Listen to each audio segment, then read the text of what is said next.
Haka step jong ka arpo terik rempang arhaja arpusan kabadai ka singi ka bagi pajba nong song snong kin yo ya ka lat ban tap ya laki vote haki Kyrtong gi bagi mon lala ban yo sngo ya ka sur jong arngot ki Kyrtong gi bani airang persya we pat na Mawkyrwat Constituency ki bele ko ban yo ek jing job na ka te ka constituency. Kini ki Kyrtong ki kentup yo ba Jaslan Roy nong siat ka United Democratic Party UDP padu ba pen kraw boklin kharjaren ka Voice of the People Party VPP. Habakran sikilat pathai kubor uba nong set ulaong bautik na buun job ya kanik election bat ya kata usul thu sha leng ba ka jing ai jing shan ya jogi pajba ka baki lapan I haba ulet cheki jing yalang hamman laki constituency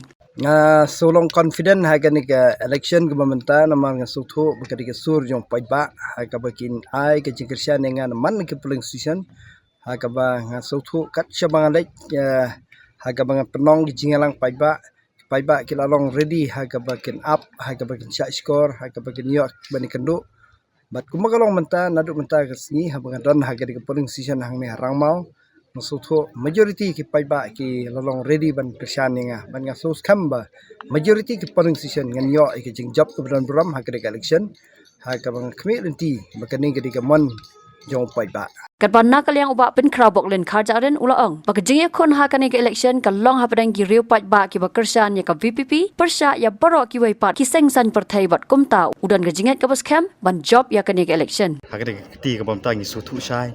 ngaju kren ni pajba hi pamenta ka kanti ka jingele kamdei jonga kamdei jongi re ka jingele menta ka dei jong pajba iki wai pat ki sengsan perthai re ngaju ong mak jingele jonga kolong persya ya ka sensar ka khadar ka bangkoi persya ya ka sensar khadar ka bamsap persya ya ka sensar khadar ka banok silang ka banben ka yurat ya ka hok jong urit ria duksuk ukup silang usem silang kata ka jingele jonga jongi ku parti hakade kanti ka bamta re menta ngaju kran ka basai ka dei hi ka jingele jong pajba pat ki wai pat ki sengsan perthai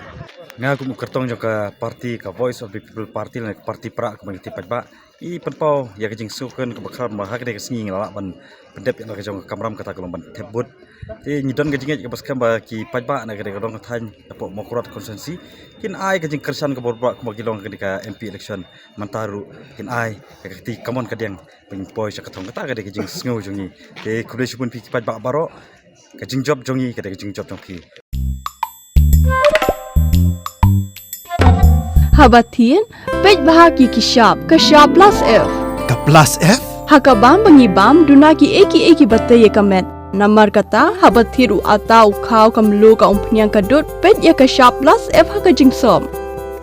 Yaki nutrient kumki vitamin bat ka iron la icon diat bat ka bathau bha kam kta ai ka dur jingki mar bam ka jing mat lani ka rukam shed yaki. Balehi banai kita. Kadon ka we ka jing mentoy ba kongsan. Ka kot ka kia. Ka nutrition bakam bha ka jing im bakam bha pendon kam daki mar ba madon ka shop plus F menta kasni Lawan Ra Shafi Lingba ko office jong Commissionerate of Food Safety Meghalaya